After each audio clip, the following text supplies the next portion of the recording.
uploading listings to Etsy, then there is a good chance you have a full-time job, or you are a full-time student, or you're a full-time parent, or maybe a mix of all of those. And because of that, you are probably very limited on time when it comes to working on your Etsy shop. This is a really common problem when it comes to Etsy, because you want to do the thing that's going to build a better future, but you only have so much time to do all of the things that are involved in getting that thing done. So today I'm going to tell you exactly what it is you can do schedule-wise so you can consistently get your listings posted at the rate that you choose to. And we're going to start right now. And by the way, if this is your first time here, hi, I'm Simply Shauna.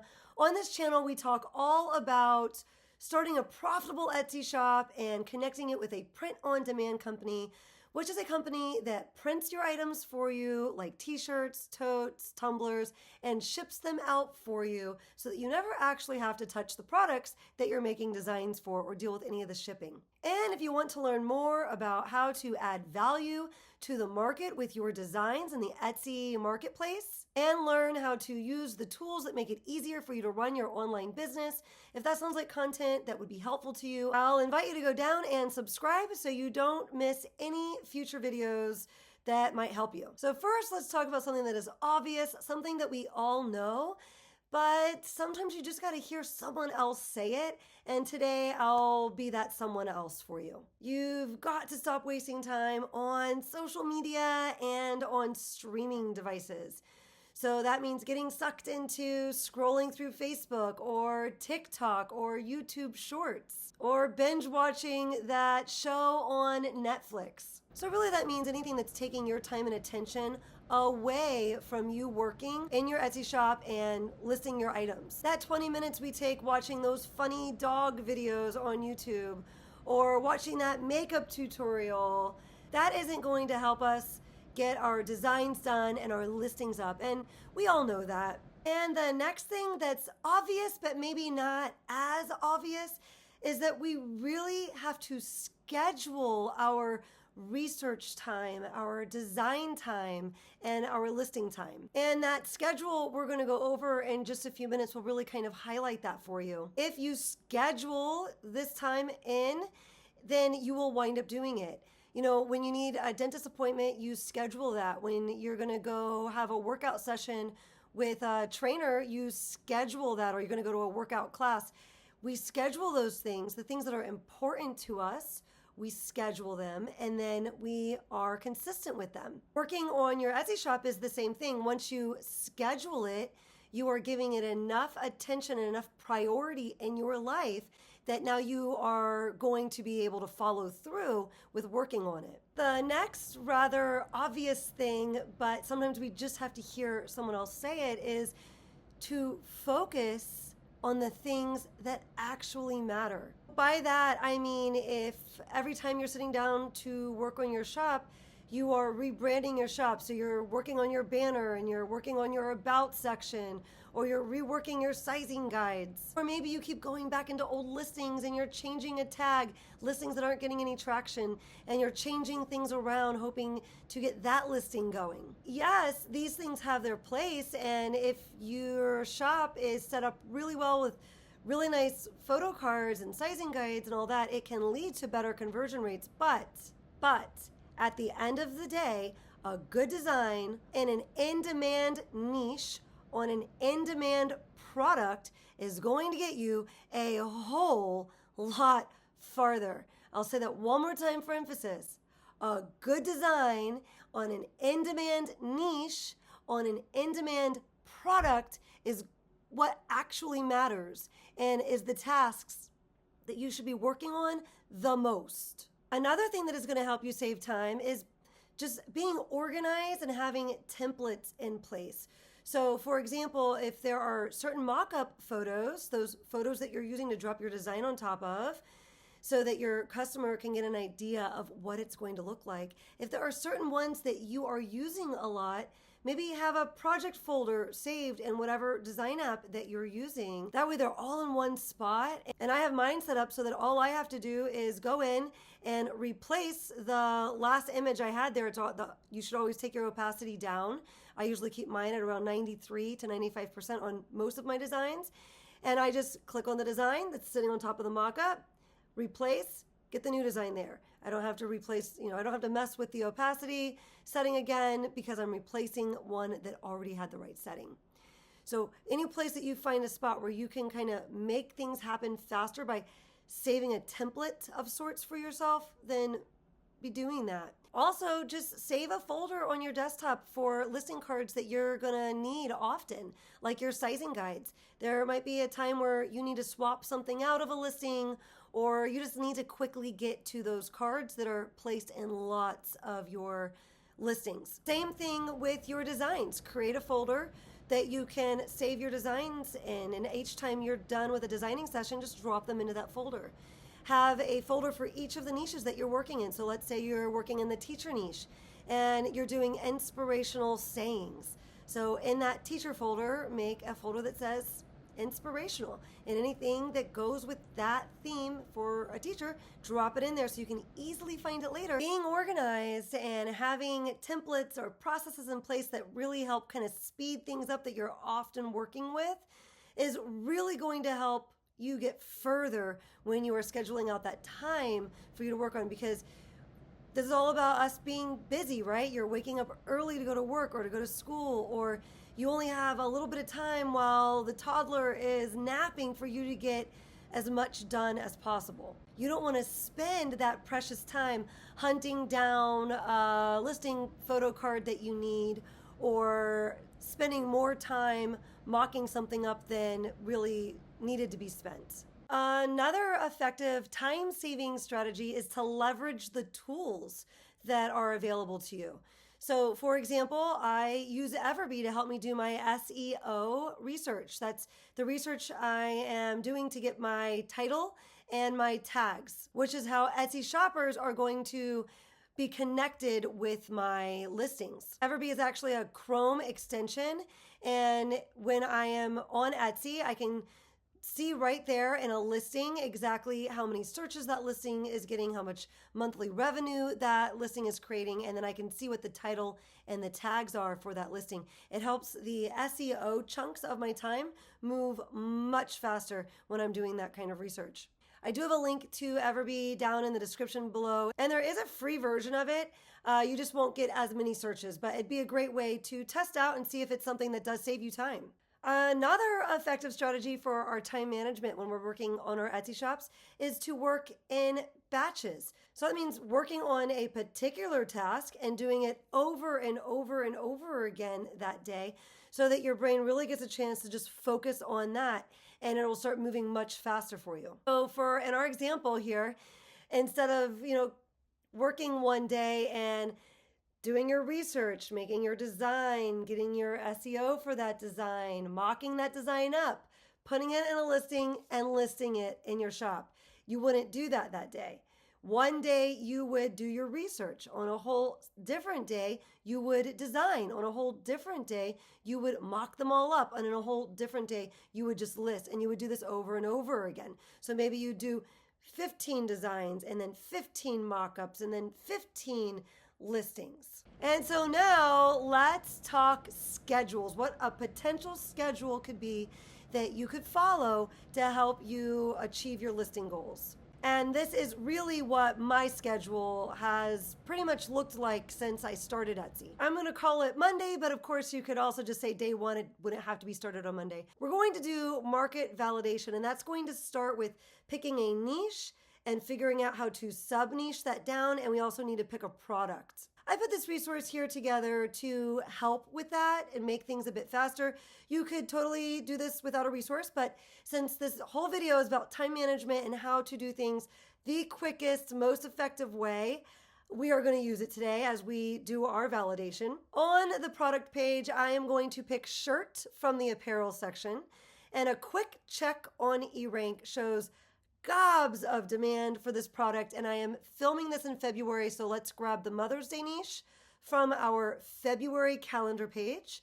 A quick search of mom and then mom gift both show lots of demand for these words, with the most search volume during Mother's Day and Christmas. So we could potentially cash in on the designs that we're going to be working on during this time of year, coming up, and also at Christmas, so 2 times during the year. So far, we have validated the market for shirt plus mom. These 2 things are validated.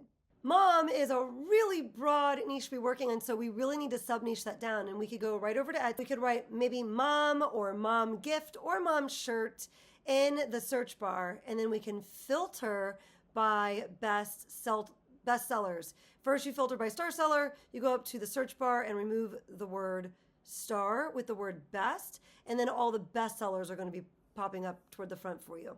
And then you just look through the different niches that you see popping up there in the bestsellers. If it's there amongst the bestsellers, that niche, then we know that there's some demand there for that. People are liking that so much, in fact, that some of these listings have floated themselves right up to bestsellers.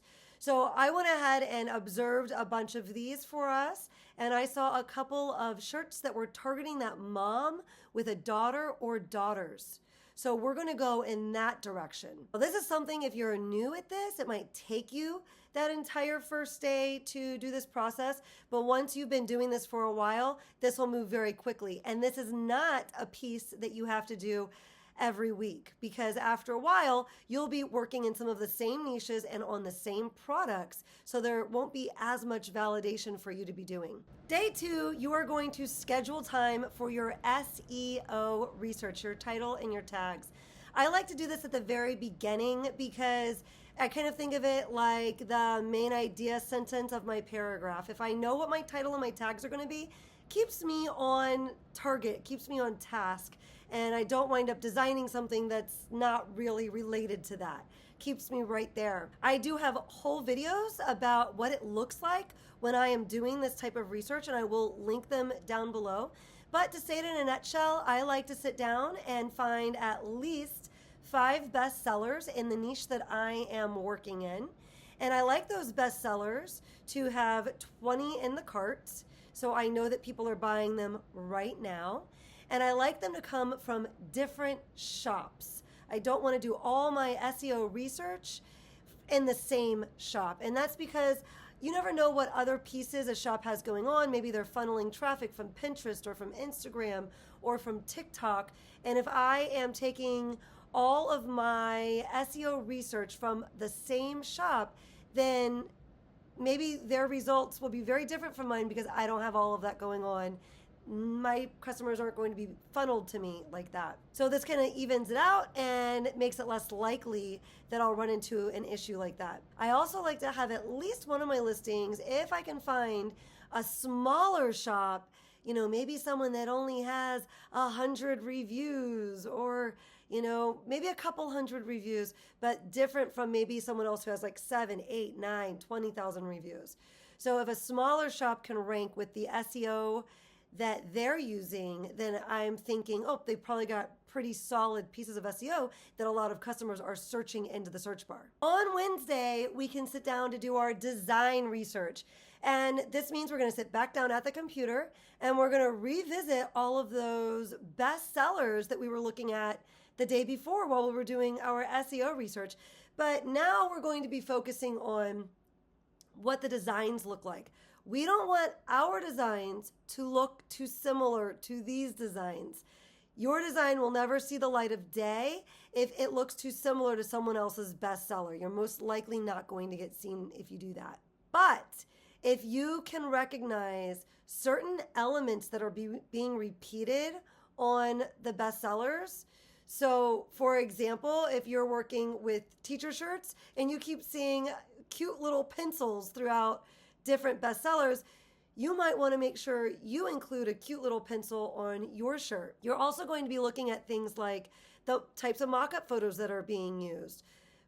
Or is it on a model or a flat lay? Do you actually have the same mock-up photo that you're seeing some of the bestsellers displayed on, because then you would probably want to use that mock-up photo. It's resonating with those customers. What types of designs are selling well? Take note if they're simple designs, if they're more ornate, colorful designs. What color shirts are the bestseller badges on?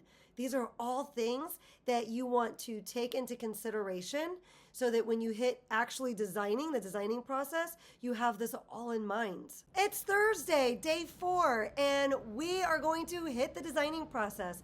This is always my favorite day. After all of that research that we've done, I like to shoot for 15 designs. It's Friday, and we're gonna mock all of those designs up. So I would sit and just mock them up. I think this is super boring, and sometimes it makes me start getting sleepy, so I have to get up and take a lap and walk around the house. But it's just one of those things that have to get done.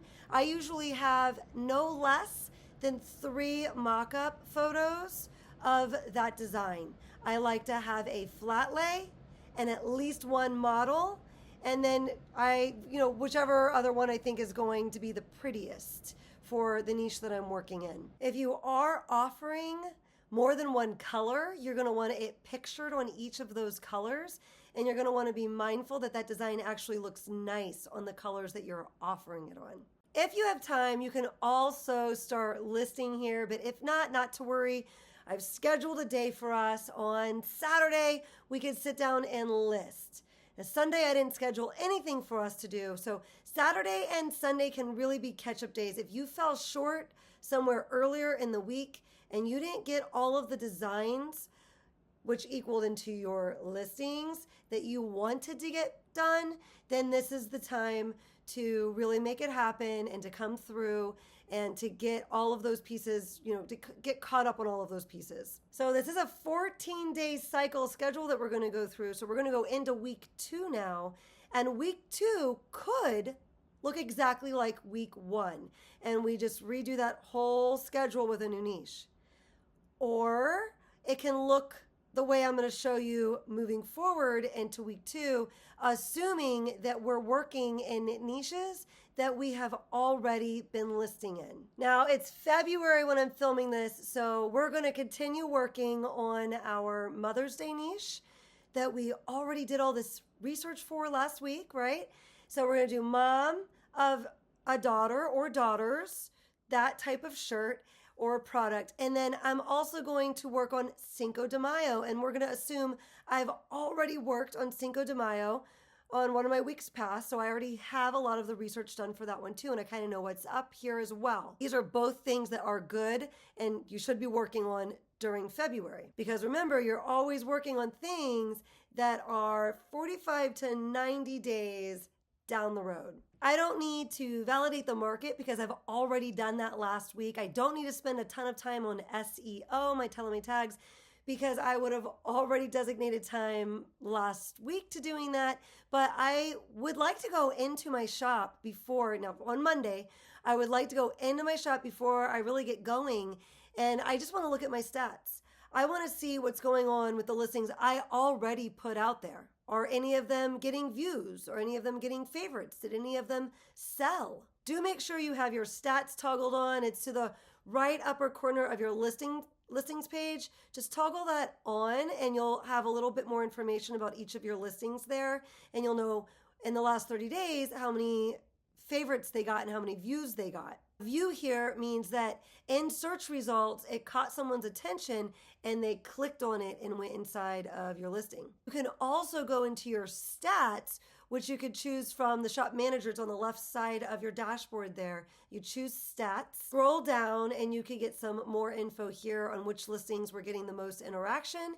And if you are running ads, you can open up your ads and get even more information on which listings are getting more interaction. This part is important, and I feel like a lot of people don't understand the importance of this or skip it when they start working on a niche that they already have items in their shop with that niche with.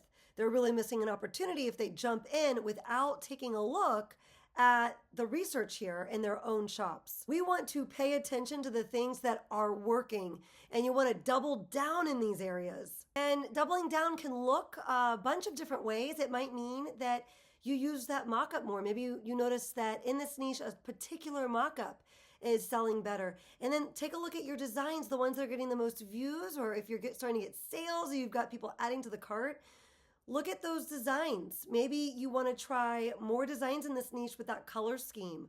Or maybe it's a particular phrase and now you want to take that phrase and try it looking a couple of different ways.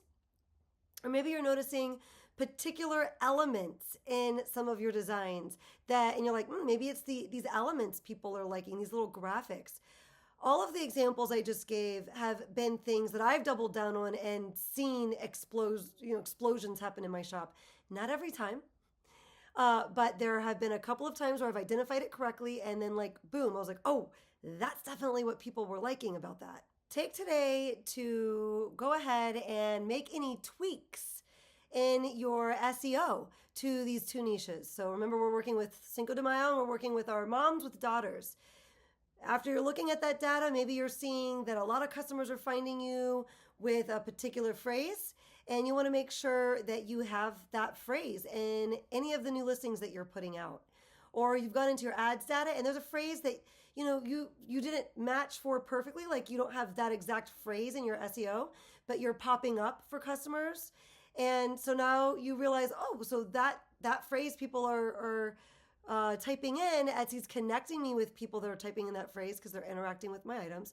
And so you might want to add that and change your block of SEO a little bit, tweak it and make it just a little bit better this week for your new listings. It's Tuesday and we're going to design. We're going to pick one of our niches. So let's say we pick our mom with daughters niche. I'm going to hit the Etsy platform for a really quick research session because remember, we just did this last week, but I want to see if any new bestsellers are popping up that I need to study.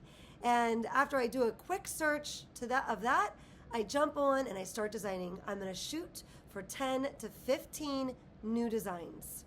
Now it's Wednesday. I am going to mock up my mom with daughter designs. And depending on how long that takes, doesn't usually take a real long time.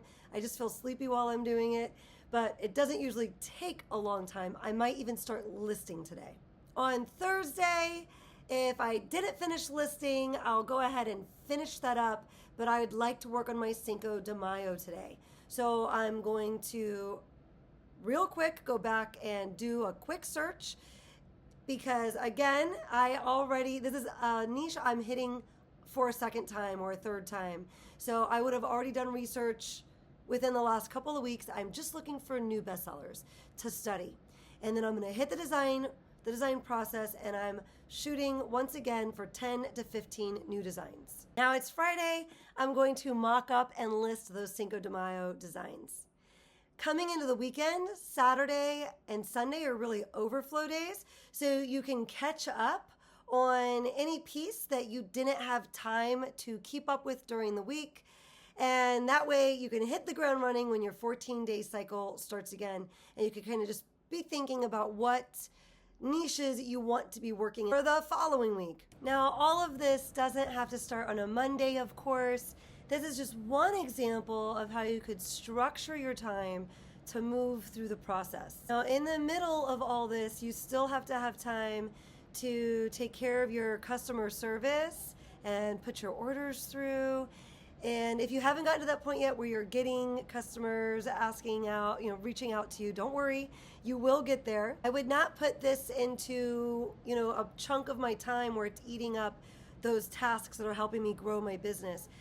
These kinds of tasks, I just kind of squish into little bits of time that I have. So for example, maybe during your lunch break, you take a few minutes to jump on and message people back that have reached out to you.